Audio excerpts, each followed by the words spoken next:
Hello friends, welcome to our channel. இன்றைக்கி என்ன செய்ய போகிறோன்னா ப்ரௌனி எப்படி செய்யலான்னு பார்க்கலாம் வாங்க. ஃபஸ்ட்டு டின் எடுத்து க்ரீஸ் பண்ணிவிட்டு பார்ச்மெண்ட் பேப்பர் போட்டு கவர் பண்ணிக்கோங்க. இதில் யூஸ் பண்ணுற இன்க்ரீடியன்ஸ் எல்லாமே ரூம் டெம்பரேச்சரில் இருக்கும். இன்கேஸ் ஃப்ரிட்ஜில் வச்சுருந்தீங்கன்னா ஒரு 5 hours முன்னாடி எடுத்து வச்சுக்கோங்க. வெளியே 7 கிராம் ரூம் டெம்பரேச்சர் பட்டர் எடுத்துருக்கேன்.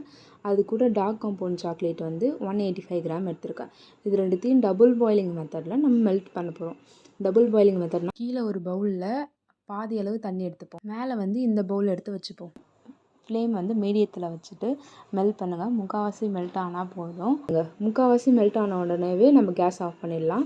ஆஃப் பண்ணிவிட்டு அந்த சுட தண்ணி மேலேயே இந்த பவுலை வச்சு நல்லா பீட் பண்ணுங்கள். ஸ்பேச்சுலா வச்சு நல்லாவே மெல்ட் ஆகிடும். இப்போ 40 கிராம் வந்து சுகர் எடுத்துக்கிறேன், ப்ரௌன் சுகர். 45 கிராம் வந்து பவுடர் சுகர் மிக்சியில் கிரைண்ட் பண்ணி எடுத்துக்கிறேன். இது ரெண்டுத்தையும் வந்து நம்ம மெல்ட் பண்ணி வச்சுருக்கோம்ல, அது ஓரளவு ஆறுனதுக்கப்புறம் இது ரெண்டுத்தையும் வந்து ஆட் பண்ணிக்கணும். ஆட் பண்ணிவிட்டு நல்லா அடிக்கணும். முக்கால்வாசி மெல்ட் ஆகிருக்கணும் சுகர். இப்போ வந்து ஒரு எக் ஆட் பண்ணிவிட்டு நல்லா விஸ்க் பண்ணுங்கள். நல்லா விஸ்க் பண்ணதுக்கப்புறம் 1/8 டீஸ்பூன் வந்து வெனிலா எசன்ஸ் ஆட் பண்ணிக்கோங்க. ஆட் பண்ணிவிட்டு திருப்பி நல்லா விஸ்க் பண்ணிக்கோங்க. விஸ்க் பண்ணதுக்கப்புறம் இன்னொரு எக் ஆட் பண்ணி நல்லா விஸ்க் பண்ணிக்கோங்க. நல்லா விஸ்க வச்சு நல்லா மிக்ஸ் பண்ணிக்கோங்க. மிக்ஸ் பண்ணதுக்கப்புறம் குக்கரில் வந்து ராக் சால்ட் இல்லைனா வந்து சாதா சால்ட் வந்து ஆட் பண்ணிவிட்டு கலவடை மேலே வச்சிடுறேன். குக்கரை மூடிடுவோம் ப்ரீ ஹீட் பண்ணுறதுக்காக. 10 minutes வந்து ப்ரீ ஹீட் பண்ணணும், அதனால் ஸ்லோவில் வச்சுட்டு வந்துடுறேன். இப்போ வந்து 60 கிராம் வந்து மைதா மாவு, அப்புறம் 1 tablespoon கொக்கோ பவுடர், இது ரெண்டு இந்த பேட்டரில் வந்து ஸ்லோவாக மிக்ஸ் பண்ணணும். ஏன்னா வந்து ட்ரை இன்க்ரீடியன்ட் ஆட் பண்ணும்போது ஸ்லோவாக தான் மிக்ஸ் பண்ணணும்.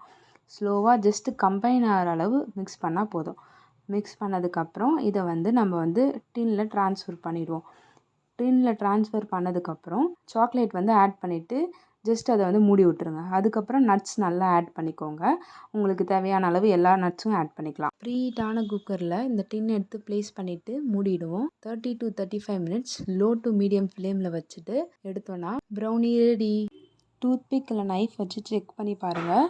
லைட்டாக ஒட்டின மாதிரி இருக்கும், மேலே வந்து நல்லா வெந்துடும். அவ்வளோதான், டேஸ்டியான ப்ரௌனி ரெடி. நீங்களும் இந்த மாதிரி ட்ரை பண்ணி பார்த்துட்டு எப்படி இருக்குன்னு கமெண்ட்ஸில் மறக்காமல் சொல்லுங்கள். தேங்க்யூ ஃபார் வாட்சிங் அண்ட் சப்ஸ்கிரைபிங் அவர் சேனல்.